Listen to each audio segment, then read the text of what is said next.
এরপরেই আরেকজন নাম ঘোষণা করব, যিনি খুব কম সময়েই প্রতিষ্ঠানের নজর কেড়েছেন এবং আমি যতবার এসেছি ততবার তাকে এতই অ্যাক্টিভ পেয়েছি যে আমি তার সঙ্গে আলোচনা, যেগুলো আমার কাজ নয়, তারপরেও সেই বিষয়ে তার সঙ্গে আলোচনা না করে পারি না। তিনি আর কেউ নন, সমস্ত ইসলামিক বিষয় দেখভাল করার দায়িত্বে রয়েছেন যিনি, ইসলামিক স্টাডিজের ইসলামিক ডিপার্টমেন্টের হেড অফ দ্য ডিপার্টমেন্ট এবং আরবি বিভাগের শিক্ষক Mohammad Karimullah Laskar sir. Karimullah sir, please welcome to the stage.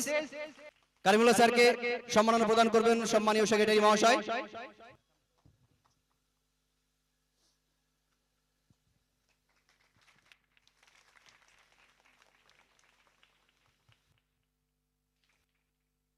কারিমুল্লাহ স্যারের আর একটা পরিচয়, স্যার এখন বর্তমানে স্কুলের অ্যাসিস্ট্যান্ট সুপারিনটেন্ডেন্ট।